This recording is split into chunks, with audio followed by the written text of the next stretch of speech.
Faqala Rasulullah, maka Rasulullah bertanya, "Ma tara ya ibn al-Khattab?" Wahai Umar bin Khattab, apa pendapatmu? Apa pendapatmu? Qultu, kata Umar, aku katakan, la wallahi ya Rasulullah, ma ara alladhi ra'a Abu Bakar. Tidak, demi Allah wahai Rasulullah, saya tidak sependapat dengan pendapatnya Abu Bakar. Ya. Bayangkan, dua sahabat yang mulia masing-masing memiliki perbedaan dalam hal ini. Ya. Jadi Umar bin Khattab ketika ditanya, apa pendapatmu wahai Umar? Demi Allah wahai Rasulullah, saya tidak sependapat sebagaimana pendapatnya Abu Bakar.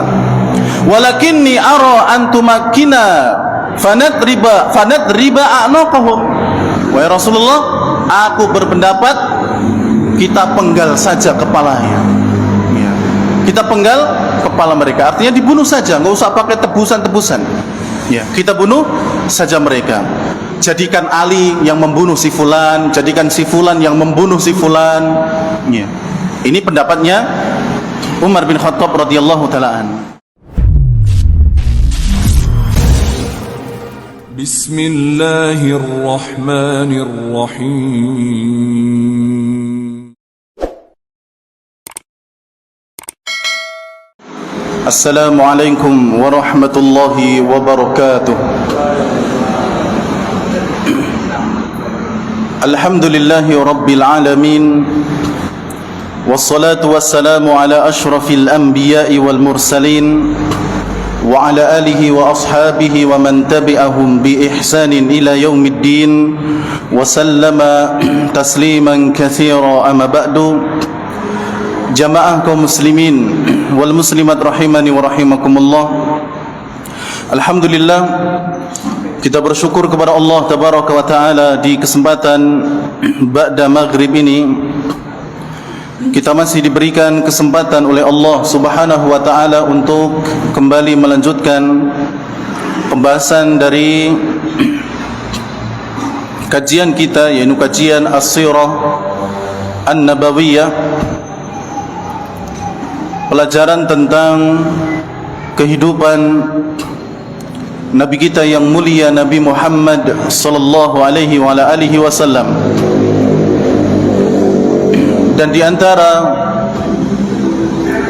yang membuktikan bahwasannya pelajaran As-Sirah An-Nabawiyah adalah pelajaran yang penting adalah perbuatan sahabat Nabi yang mulia Abdullah bin Abbas radhiyallahu taala anhuma, di mana di antara pelajaran yang beliau ampu, yang beliau ajarkan adalah mempelajari As-Sirah An-Nabawiyah, dan terkhusus mempelajari tentang peperangan yang ada di zaman Nabi sallallahu alaihi wasallam. Jadi Abdullah bin Abbas radhiyallahu taala anhuma, beliau memberikan waktu khusus untuk memberikan pelajaran As-Sirah An-Nabawiyah yang terkhusus mempelajari tentang Al-Maghazi, yakni peperangan-peperangan di zaman Nabi sallallahu alaihi wasallam. Ikhwani fillah rahimani wa rahimakumullah wa akhwati fid din, a'azzani Allah wa iyyakum. Kali ini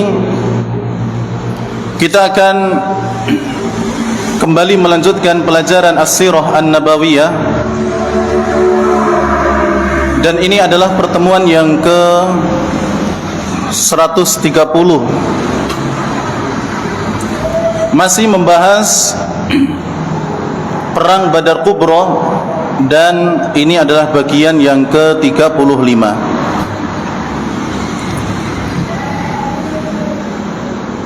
Pada kesempatan yang terakhir kita masih membahas terkait dengan tawanan kaum musyrikin yang ditawan oleh kaum muslimin, dan kita telah membahas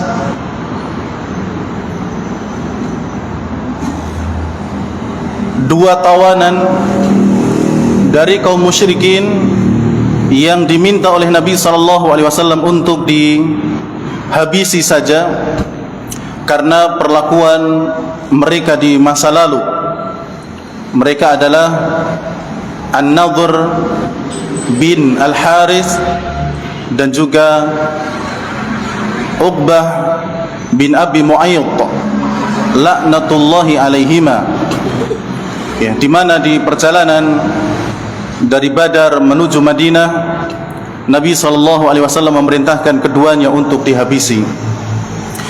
Lalu kemudian jamaah yang dirahmati oleh Allah Tabaraka wa Ta'ala, tersisa para tawanan yang lain, di mana nasib para tawanan yang lain Nabi SAW meminta pendapat dari para sahabat. Artinya beliau bermusyawarah apa yang harus diperbuat atas para tawanan ini.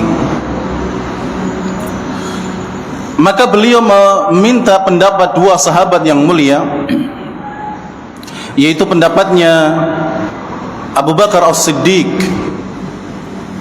radhiyallahu ta'ala an, dan juga pendapatnya Umar bin Khattab radhiyallahu ta'ala anhu.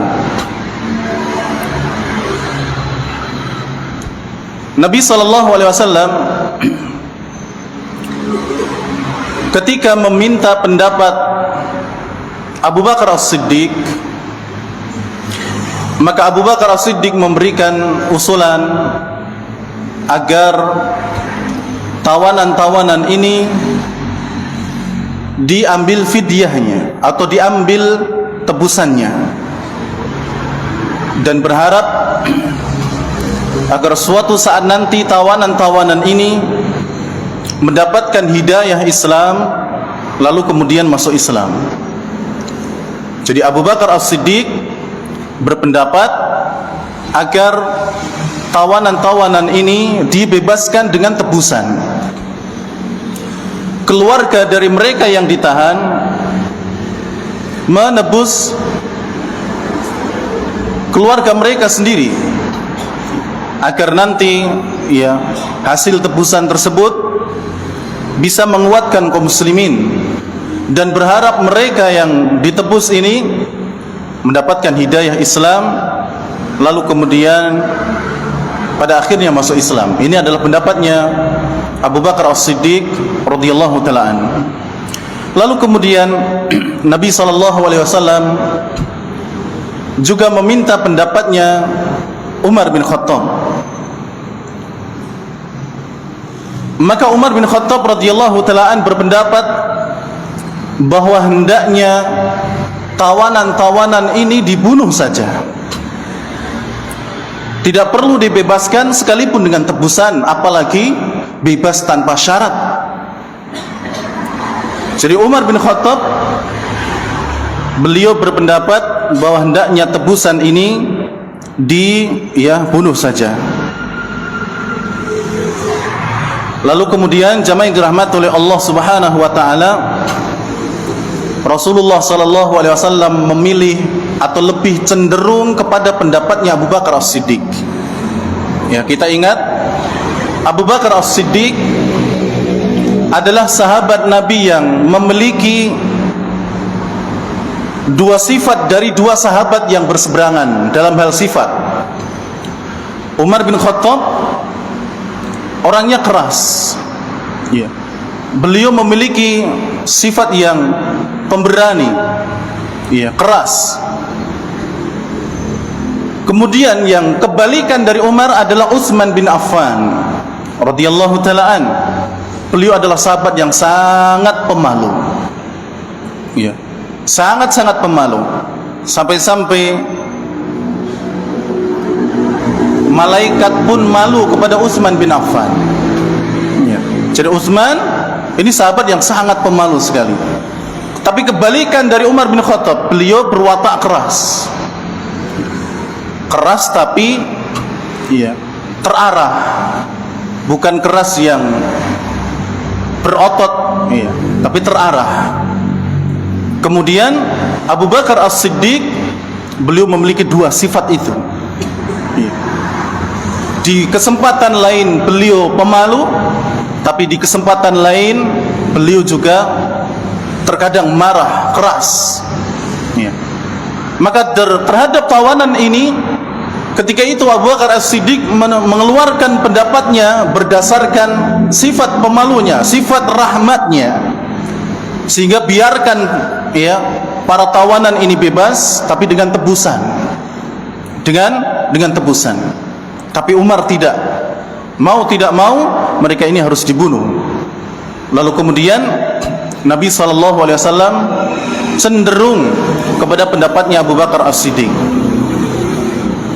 Lalu kemudian jamaah yang dirahmati oleh Allah Tabaraka wa Ta'ala, tidak berselang dari perselisihan itu, maka Allah Subhanahu wa Ta'ala menurunkan surat Al-Anfal ayat 67 sampai 69. Surat Al-Anfal ayat 67 sampai 69, yang mana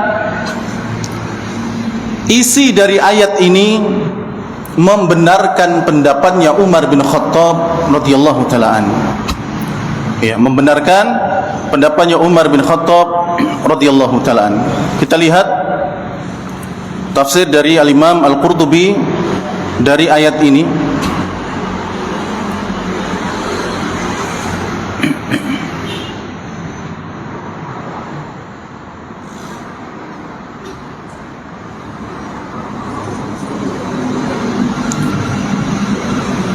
Kalau di tafsir Ibnu Katsir, kalau tidak salah, Nabi SAW tidak cuma meminta pendapatnya Abu Bakar As-Siddiq dan Umar bin Khattab, tapi seluruh sahabat. Ya. Rasulullah bertanya, sesungguhnya Allah Subhanahu wa Ta'ala telah memenangkan kalian atas mereka, yakni para tawanan. Maka apa pendapat kalian tentang mereka? Lalu kemudian Umar bin Khattab mengatakan, ya Rasulullah, idrib unuqahum atau idrib aqnaqahum, penggal kepala mereka. Ya. Padahal itu di ruangan, ya, di rapat yang besar, artinya di rapat di kalangan para sahabat. Rasulullah mengutarakan dan meminta seluruh pendapat para sahabat, tapi tiba-tiba Umar bin Khattab mengatakan, wahai Rasulullah, penggal saja kepala mereka. Beliau bertanya lagi, ya, beliau menolak, tidak wahai Umar, tidak demikian. Rasulullah mengulang kembali, sungguh Allah Subhanahu wa Ta'ala telah memenangkan kalian atas mereka. Apa pendapat kalian tentang mereka? Kembali Umar bin Khattab menimpali perkataan Rasulullah, ya Rasulullah, penggal kepala mereka. Sampai 3 kali. Semuanya apa? Kata Umar, penggal saja kepala mereka. Ini dalam sebuah riwayat. Adapun di riwayat yang ada dalam tafsir Al-Imam Al-Qurtubi rahimahullah, di sana disebutkan riwayat dari Abdullah bin Abbas. Beliau mengatakan, falamma asarrul usara qala Rasulullah sallallahu alaihi wasallam li Abi Bakrin. Tatkala para tawanan telah ditawan, maka Nabi sallallahu alaihi wasallam bertanya kepada Abu Bakar dan Umar, ma tarawna fi haula'il usara?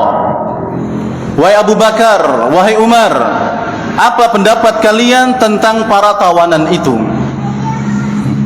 Faqala Abu Bakrin, maka Abu Bakar menjawab, ya Rasulullah, hum banul am wal ashirah. Wahai Rasulullah, mereka adalah anak-anaknya paman jenengan.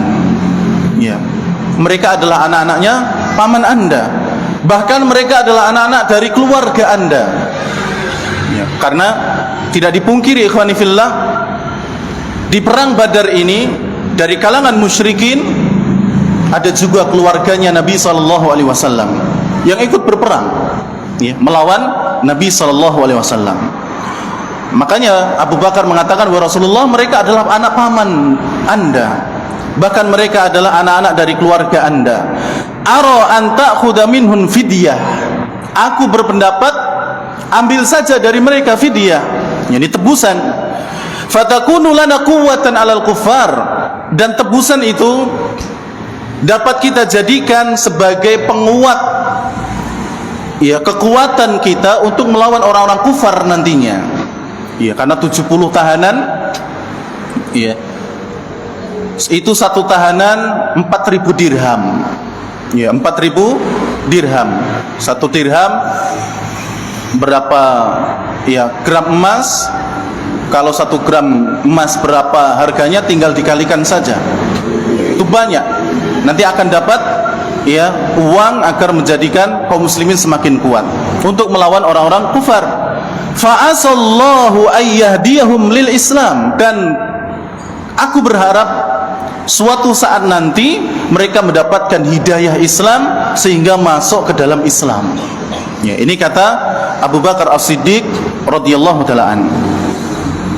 Faqala Rasulullah, maka Rasulullah bertanya, "Ma tara ya ibn al-Khattab?" Wahai Umar bin Khattab, apa pendapatmu? Apa pendapatmu? Qultu, kata Umar, aku katakan, la wallahi ya Rasulullah, ma ara alladhi ra'a Abu Bakar. Tidak, demi Allah wahai Rasulullah, saya tidak sependapat dengan pendapatnya Abu Bakar. Ya. Bayangkan, dua sahabat yang mulia masing-masing memiliki perbedaan dalam hal ini. Ya. Jadi Umar bin Khattab ketika ditanya, apa pendapatmu wahai Umar?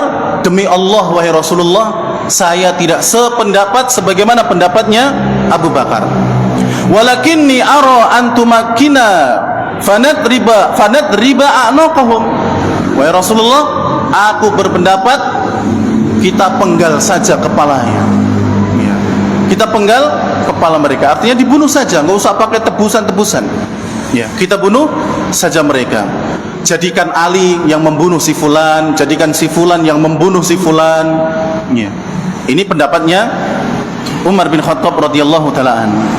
Lalu kemudian jamaah yang dirahmati oleh Allah tabaraka wa taala, ya, seperti yang tadi bahwa fahawaya Rasulullah sallallahu alaihi wasallam qala Abu Bakrin wa lam yahwa ma qultu. Kata Umar bin Khattab, dan Nabi sallallahu alaihi wasallam cenderung memilih pendapatnya Abu Bakar As-Siddiq dan tidak cenderung kepada pendapatku, kata Umar. Falamma kana minal ghad, tatkala besok harinya, ya, keesokan harinya, jitu fa idza Rasulullah sallallahu alaihi wasallam wa Abu Bakrin qa'idaini yabkiyan. Aku datang dan mendapati Nabi sallallahu alaihi wasallam dan juga Abu Bakar As-Siddiq sedang duduk dalam kondisi menangis. Malam harinya terjadi silang pendapat tentang para tawanan. Abu Bakar memilih dibebaskan dengan tebusan, Umar bin Khattab memilih untuk dibunuh saja mereka.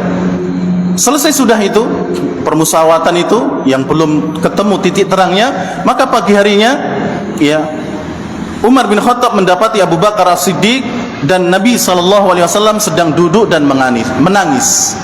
Faqultu ya Rasulullah, aku bertanya, wahai Rasulullah, akhbirni min ayyi syai'in tabki anta wa sahibuk. Beritahukan kepadaku apa yang menyebabkan engkau menangis, demikian pula sahabat karibmu, yakni Abu Bakar As-Siddiq. Faqala Rasulullah sallallahu alaihi wasallam, ya, fa in wajadtu bukaan bakaitu. Kata Umar tadi, ya Rasulullah, beritahukan kepadaku apa yang menyebabkan engkau menangis dan juga sahibmu, ya, teman karibmu. Fa in wajadtu bukaan bakaitu. Kalau aku tahu apa yang bisa menyebabkan engkau berdua menangis, aku juga akan ikut menangis. Wa illam ajid bukaan tabakaitu. Tapi kalau aku tidak mendapatkan alasannya, aku akan berusaha untuk bisa menangis. Ya. Bayangkan jamaah yang dirahmati oleh Allah Subhanahu wa taala, lihat sikap Umar bin Khattab. Malamnya, ya, berseteru tanda kutip, ya, dengan Abu Bakar As-Siddiq karena perbedaan pendapat. Nabi cenderung kepada Abu Bakar As-Siddiq, tapi ketika pagi hari, keesokan harinya, kedua sahabat atau Nabi SAW dan sahabatnya, yaitu Abu Bakar As-Siddiq sedang menangis, Umar pun tidak tega. Ya. Kalau beliau tahu alasan keduanya menangis, saya akan ikut menangis, kata Umar. Tapi kalaupun tidak engkau sebutkan apa alasannya, saya akan ikut menangis. Ya, saya akan ikut menangis. Ya, inilah namanya cinta. Ya. Walaupun ada perselisihan, mereka masih saling memberikan perhatian yang besar. Lalu kemudian jamaah yang dirahmati oleh Allah Tabaraka wa Ta'ala, pada intinya Nabi SAW menjawab, wahai Umar, sesungguhnya yang menyebabkan aku dan Abu Bakar menangis adalah karena turunnya firman Allah Subhanahu wa Ta'ala yang andaikan para sahabat dan nabinya mengambil tawanan, maka mereka akan mendapatkan adab yang pedih dari Allah Subhanahu wa Ta'ala. Makanya kemudian mereka menangis. Yaitu nanti di surat Al-Anfal ayat 67 dan 69. Allah berfirman, "Maka li nabiyyin", tidak pantas, tidak patut bagi seorang nabi, ayakuna lahu usra, tidak pantas baginya memiliki tawanan, hatta yuzkhina fil ardh, sampai dia menjadikan dan melumpuhkan musuhnya di muka bumi. Turiduna aradad dunya wallahu yuridul akhirah, kalian menginginkan kehidupan harta benda dunia, sedangkan Allah menghendaki kebahagiaan yang ada di akhirat. Wallahu azizun hakim, dan Allah maha perkasa lagi maha bijaksana. Laula kitabun minallahi sabaqa lamassakum fima akhadtum adzabun azim. Andaikan tidak ada ketetapan yang telah terdahulu dari Allah Subhanahu wa Ta'ala, maka pasti kalian akan tertimpa adab yang besar. Ya. Andaikan tidak ada ketetapan dari Allah yang telah mendahulunya, pasti ketika Nabi dan juga para sahabatnya mengambil tawanan itu, maka mereka akan mendapatkan adab yang besar. Faqulu mimma ghanimtum halalan thayyiba, makanlah kalian dari ghanimah yang telah kalian dapatkan sebagai makanan yang halal dan juga baik. Wattaqullah, dan takutlah kalian kepada Allah. Innallaha ghafurur rahim, sesungguhnya Allah Subhanahu wa Ta'ala maha pengampun lagi maha penyayang. Lalu kemudian jamaah yang dirahmati oleh Allah Tabaraka wa Ta'ala, dari ayat ini menunjukkan bahwasannya Allah Subhanahu wa Ta'ala memilih pendapatnya Umar bin Khattab radhiyallahu ta'ala daripada pendapatnya Abu Bakar As-Siddiq. Jamaah yang dirahmati oleh Allah Subhanahu wa Ta'ala, terkait Umar bin Khattab, beliau ini adalah sahabat Nabi yang beberapa usulan beliau turunlah ayat. Jadi beliau disebut sebagai orang yang mulham, yaitu orang yang mendapatkan ilham, bukan wahyu tapi ilham. Yang mana dengan mendapatkan ilham ini, maka firasat beliau sangatlah kuat. Ya, firasat yang dimiliki oleh Umar bin Khattab sangatlah kuat, karena beliau memiliki ilham, diberi oleh Allah Subhanahu wa Ta'ala ilham. Rasulullah sallallahu alaihi wasallam beliau pernah bersabda, "Innahu qad kana fima madha qablakum minal umami muhaddatsun." Sesungguhnya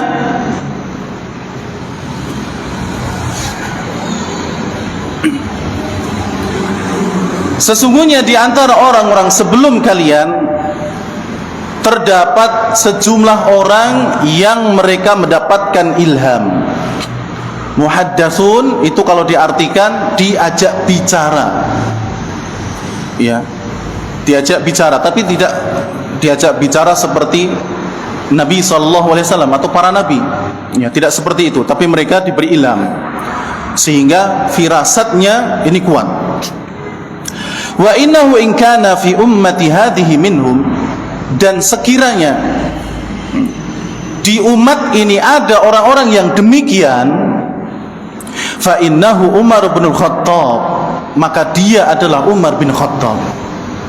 Jadi orang-orang sebelum kita di zaman nabi-nabi terdahulu ada mereka yang namanya muhaddatsun, orang-orang yang diajak bicara oleh Allah, ya, tapi tidak diajak secara langsung begitu. Dia dituntun oleh Allah tabaraka wa ta'ala, kemudian pilihannya, tebakannya itu tepat, ya. Bukan ya meramal, bukan, tapi menebak firasatnya. Kayaknya si fulan ini orangnya seperti ini, si fulan ini orangnya seperti ini, dan tebakannya benar, ya. Nah, orang-orang terdahulu ada yang seperti ini. Nah, kalau di umat ini ada, dia adalah Umar, kata Nabi SAW. Dan Umar benar-benar memiliki ya ilham ataupun memiliki firasat yang sangat kuat, sehingga beberapa usulan beliau itu disepakati oleh Allah tabaraka wa ta'ala. Kita lihat di antara usulan Umar kemudian dibenarkan oleh Allah. Pertama tadi tentang masalah apa? Tawanan perang Badar, ya. Allah lebih cenderung memilih pendapatnya Umar.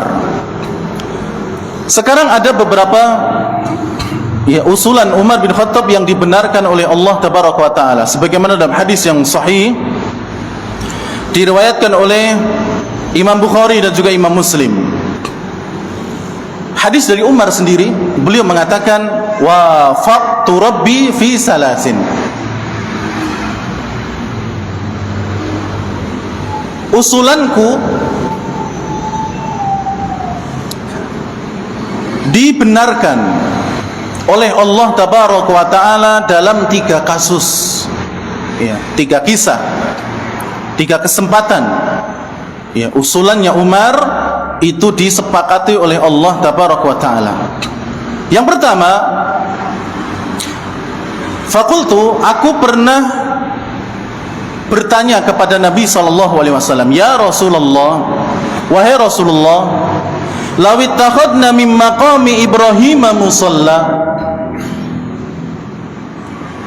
Wahai Rasulullah, bagaimana kalau kita jadikan tempat berdirinya Nabi Ibrahim itu sebagai tempat solat, ya, sebagai tempat solat, yakni orang yang mengerjakan haji ataupun umrah ketika sudah selesai dari semuanya, mereka disunnahkan untuk sholat 2 rakaat di maqam Ibrahim, ya, tempat berdirinya Nabi Ibrahim membuat Ka'bah, atau tempat berdirinya Nabi Ibrahim di sana.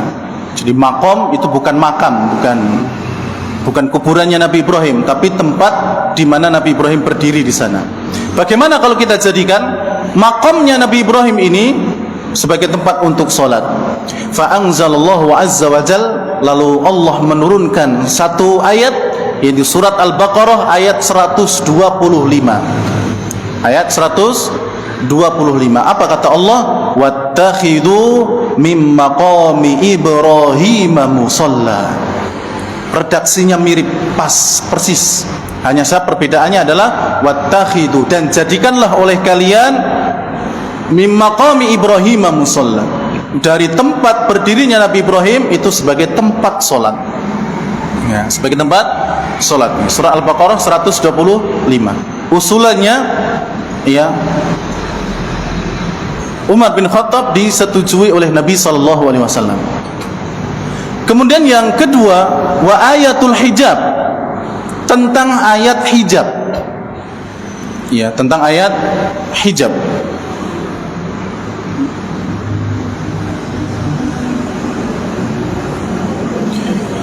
Qultu, aku berkata kepada Rasulullah, ya Rasulullah, lau amarta nisa'aka ayyah tajibna fa innahu yukallimuhunnal barru wal fajir.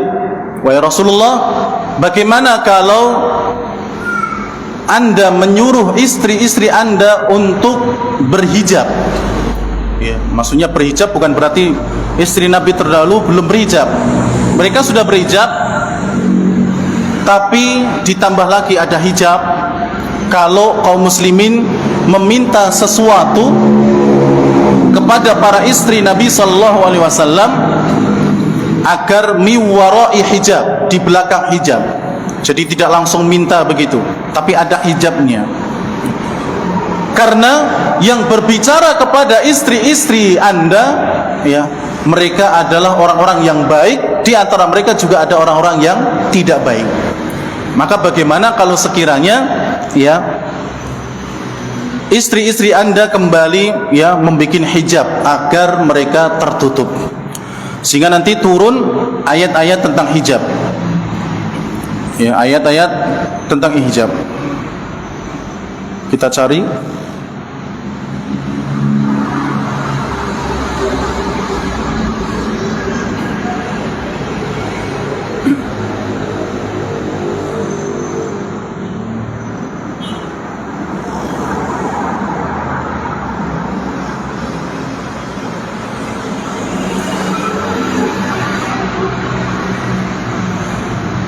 Ya, bisa dilihat nanti dalam surat Al-Ahzab ayat 53. Wa idza sa'altumuhunna mata'an, apabila kalian meminta sesuatu kepada para istri-istri Nabi sallallahu alaihi wasallam, fas'aluhunna min wara'i hijab, maka mintalah kepada mereka di balik hijab. Ini seperti hijab yang belakang kita ini.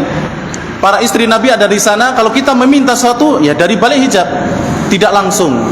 Ya, tidak langsung. Fas'aluhunna min wara'i hijab. Al-Ahzab ayat 53, nanti bisa dilihat, ayatnya panjang. Kemudian yang ketiga,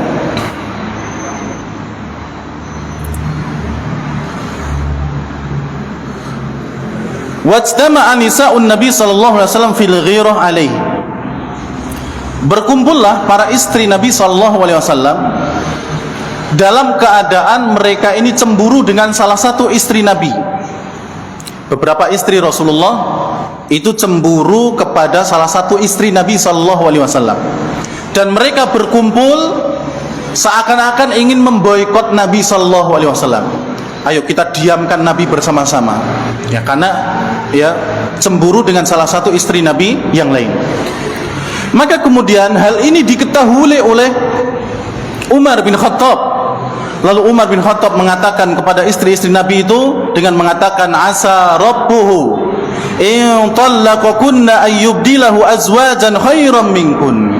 Kalau sampai kalian tidak minta maaf kepada Nabi sallallahu alaihi wasallam dan kalian tetap seperti ini, maka semoga Allah atau Rabbnya, yaitu Allah Subhanahu wa taala, mentalak kalian dan menggantikan untuk Nabi sallallahu alaihi wasallam istri-istri yang lebih baik daripada kalian. Asa rabbuhu in talaqakunna ayyubdilahu azwajan khairun minkunna. Ya. Kalau kalian enggak mau minta maaf sama Nabi, semoga Allah mentalak kalian, semoga Rabbnya Rasulullah mentalak kalian dan menggantikan untuk Nabi istri-istri yang lebih baik di antara kalian. Lalu kemudian mereka pun sadar, maka turunlah surat At-Tahrim ayat yang kelima. Surat At-Tahrim ayat yang kelima. Asa rabbuhu in talaqakunna ayyubdilahu azwajan khairan minkun muslimatin mu'minatin qanitatin taibat. Disebutkan semuanya itu sifat-sifat wanita yang baik, ya, sifat-sifat wanita yang solehah di surat At-Tahrim ayat yang kelima. Ini jadi usulan, ya, Umar bin Khattab itu banyak dibenarkan oleh Allah Subhanahu wa taala. Kemudian jamaah yang dirahmati oleh Allah Tabaraka wa taala,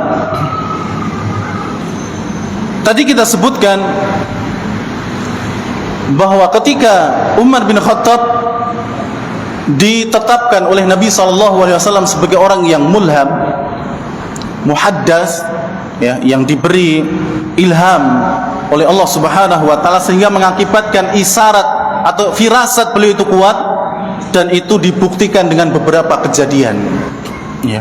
Jadi Umar bin Khattab benar-benar memiliki firasat yang luar biasa. Dan kalau para imam kita yang memiliki firasat yang kuat seperti Imam Asy-Syafi'i rahimahullah, ya, Imam Asy-Syafi'i itu firasatnya juga kuat. Demikian pula syekhnya, gurunya yang bernama Muhammad bin Hasan Asy-Syaibani rahimahullah. Muhammad bin Hasan Asy-Syaibani, beliau adalah murid Al-Imam Abu Hanifah, ya, muridnya Al-Imam Abu Hanifah. Kemudian Imam Asy-Syafi'i karena tidak bertemu dengan Imam Abu Hanifah, beliau berguru dengan muridnya yaitu yang bernama Muhammad bin Hasan Asy-Syaibani. Disebutkan ketika Muhammad bin Hasan Asy-Syaibani berada di Masjid Kufah, dan ketika itu Al-Imam Asy-Syafi'i rahimahullah juga sedang belajar dengan beliau, maka tiba-tiba datang seseorang ke Masjid Kufah. Dia adalah orang pendatang, datang ke Masjid Kufah. Lalu kemudian Muhammad bin Hasan Asy-Syaibani mengajak Imam Asy-Syafi'i, "Ta'al ya Muhammad, kesini wahai Muhammad." Ya, namanya siapa? Muhammad bin Idris, yang kemudian kita kenal dengan Imam Asy-Syafi'i. Ya, kemari wahai Muhammad, mari kita adu firasat tentang laki-laki itu. Ya. Kemudian Imam Asy-Syafi'i menerka-nerka, ya, tentang laki-laki tersebut. Kemudian beliau mengatakan, huwa najjar. Wahai guru, kayaknya dia adalah tukang kayu. Ya, najjar, tukang kayu. Lalu kemudian sang gurunya mengatakan, huwa al-khayyat. Tidak, kalau saya menebak dia adalah tukang jahit. Ya, tukang jahit. Maka dipanggillah laki-laki itu. Kemudian ditanya, siapa namamu, dari mana, dan sebagainya. Lalu kemudian ditanya, ya, kami ingin bertanya kepadamu, pekerjaanmu apa? Lalu laki-laki ini mengatakan, saya dahulu tukang kayu, tapi sekarang menjadi penjahit. Ya. Jadi saya dahulu tukang kayu, sekarang jadi penjahit. Ya, dua-duanya benar. Ya. Karena Muhammad bin Hasan Asy-Syaibani adalah sang guru, maka tebakannya lebih tepat. Sekarang pekerjaannya adalah penjahit. Tapi Al-Imam Asy-Syafi'i juga tidak salah. Ya, karena beliau juga masih murid ketika itu, maka nebaknya juga tidak terlalu meleset banget. Dulu dia pernah menjadi apa? Tukang kayu. Jadi terkadang tebakan-tebakan seperti ini, kalau mereka orang-orang yang sangat kuat firasatnya, ya, terkadang bisa benar. Iya. Tapi bukan meramal, ya, ini bukan meramal. Tapi nebak, tapi ini benar. Nah, Umar bin Khattab pun demikian. Suatu hari, jamaah yang dirahmati oleh Allah Tabaraka wa Ta'ala, Umar bin Khattab pernah bertemu dengan seseorang yang mana orang ini sangat dekat hubungannya dengan api. Umar bertanya kepadanya, "Masmuk, siapa namamu wahai pemuda?" Qal, dia menjawab, "Jamrah. Namaku adalah Jamrah." Jamrah artinya adalah bara api. Qala ibnu man? Umar bertanya lagi, "Kamu anaknya siapa?" Qala ibnu Syihab. Aku anaknya Ibnu Syihab. Syihab artinya adalah bola api. Ya. Bola api. Qala mimman? Kamu dari kabilah mana? Qal minal Hurqah. Aku dari Hurqah. Hurqah nama kabilah, tapi kalau diartikan artinya kebakaran atau kebakar. Qala aina maskanuk? Di mana kamu bertempat atau mana daerahmu? Qala biharratin nar. Daerahku namanya adalah harratin nar, artinya adalah panasnya api. Ya, semuanya berhubungan dengan api. Qala bi ayyuha, di daerah mana tepatnya, di desa mana? Qal, dia mengatakan bidzati labbar, di api yang menyambar-nyambar. Ya, artinya semuanya tentang api. Faqala Umar, lalu Umar bin Khattab mengatakan, adrik ahlak, temui keluargamu. Faqad ihtaraku, maka sungguh dia atau mereka telah terbakar. Maka kemudian sang laki-laki ini pulang ke rumahnya, dan benar, rumah beserta keluarganya terbakar. Fakana kama qala radhiyallahu an, dan apa yang dikatakan oleh Umar benar-benar terjadi. Ya. Jadi firasatnya Umar ini luar biasa. Oleh karena itu jamaah yang dirahmati oleh Allah Tabaraka wa Ta'ala, termasuk di antara firasat Umar adalah tatkala beliau melarang, ya, di masa beliau ketika beliau menjabat sebagai khalifah, melarang para tawanan yang dewasa untuk dimasukkan ke kota Madinah. Ya. Jadi tawanan kan nanti jadi budak. Kemudian ya, tidak boleh kalau mereka adalah laki-laki dewasa untuk dimasukkan ke Madinah. Itu sudah peraturan beliau dan seakan-akan inilah firasat beliau. Karena kalau mereka yang dewasa tawanan ini dimasukkan ke dalam Madinah, bisa jadi mereka bikin masalah. Karena di masanya Umar bin Khattab sangat banyak sekali daerah yang ditaklukkan oleh beliau, sehingga orang-orang yang tidak suka dengan Islam mereka akan mencari kesempatan untuk menaklukkan Umar bin Khattab radhiyallahu ta'ala untuk membalas dendam dan sebagainya. Makanya peraturan di masa Umar, kalau ada tawanan dewasa dijadikan budak, tidak boleh dimasukkan ke Madinah.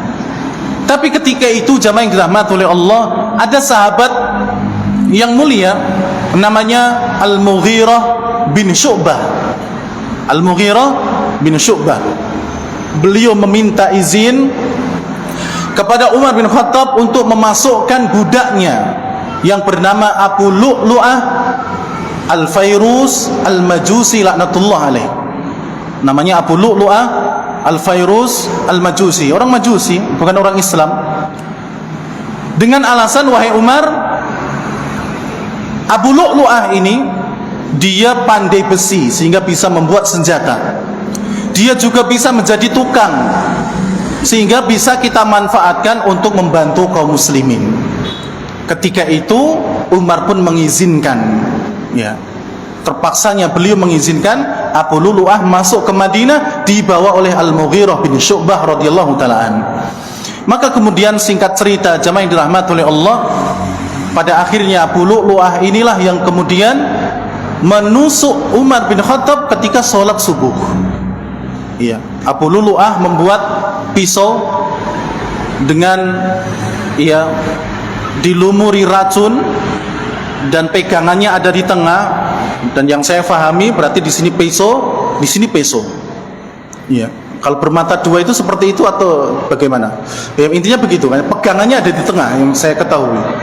Kemudian pada pagi hari di subuh, kata Amr bin Maimun, karena beliau adalah orang yang mengetahui kisah itu, ya, ketika subuh